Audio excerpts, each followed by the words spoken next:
Seu texto não parece acadêmico porque você ainda não aprendeu a integrar suas ideias aos critérios exigidos para a construção desse tipo de texto. E por isso você não consegue expressar a mentalidade científica.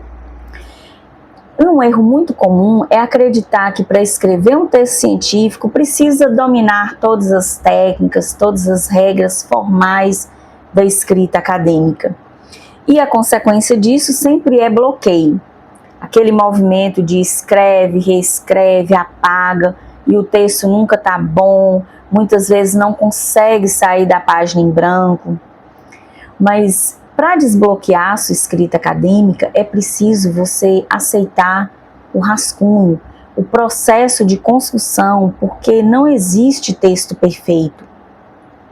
Você está exigindo do seu cérebro, no momento que começa a escrever, diversas atividades ao mesmo tempo. Além do direcionamento das suas ideias, o refinamento formal da técnica da escrita. Então, ele trava porque ele quer te proteger dessas ações cognitivas simultâneas. Quando você quiser escrever, manifestar suas ideias em qualquer texto acadêmico, é preciso você se perguntar: o que eu quero com essa frase? O que eu quero com esse parágrafo? Qual a reação que eu espero do meu leitor? O que eu quero que ele compreenda dessa frase, desse parágrafo? E aí você escreve de forma simples as suas ideias, a sua maneira, sem preocupação com norma, com regras formais da linguagem acadêmica. E para inserir a validade científica, você precisa trazer outras vozes para o seu texto em meio a essas ideias que você escreve, para depois refinar o texto. Por exemplo, se você quer afirmar que a ansiedade tem sido um problema crescente na população, essa é a sua ideia nessa frase. E aí você, para desenvolver essa ideia, você pode trazer um dado, seja de uma instituição validada cientificamente, como por exemplo, a Organização Mundial de Saúde. Segundo a Organização Mundial de Saúde, grande parte da população de tal lugar faz uso de medicamentos como ansiolíticos. É uma forma de fundamentar a sua ideia, trazer outras vozes para o seu texto. Poderia ser também o autor. Segundo o autor fulano de tal, a ansiedade está cada vez mais crescente na população X, por exemplo, entende? Então, em meio às suas ideias, você traz essa fundamentação científica e dá sequência. A sequência é o quê? A sua visão interpretativa sobre essas afirmações. O que isso significa? O que você compreende a partir dessas ideias que você apresentou e com a fundamentação que você trouxe para validar cientificamente o seu texto.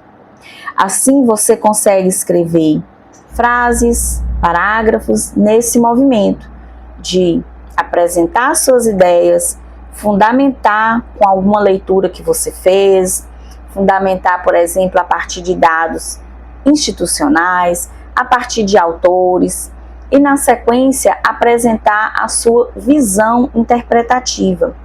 Mas é necessário que você escreva e faça esse exercício de escrever sem preocupação inicial com a técnica, com a forma da linguagem científica, porque esse refinamento, ele acontece na sequência, é um processo. Então você precisa aceitar o seu rascunho e compreender que não existe texto perfeito. A leitura de cada texto, formal ou mais rebuscado que for, ele vai ser lido a partir de lentes de diferentes pessoas, de pessoas de diferentes áreas de conhecimento. Então, cada leitor vai poder verificar naquele texto, muitas vezes, insuficiências ou criticar de uma outra forma. Então, vai ler sob uma lente. que é muito diversificada. E é exatamente por isso que não existe texto perfeito. Com esse movimento de realizar afirmações, fundamentar e, na sequência, incluir a visão interpretativa, faz com que você destrave e desenvolva linearmente o seu raciocínio, porque uma das formas de bloqueio, inclusive, é ver que o texto está sem essa linearidade de raciocínio. Por isso que fica aquele escreve, reescreve. Então, se você quer saber mais de como destravar a sua escrita acadêmica, assista uma aula que eu falo sobre isso, que eu detalho cada movimento cognitivo e movimento de abordagem na escrita para expressar mentalidade científica e tantos outros princípios que são exigidos nesse contexto da pós-graduação.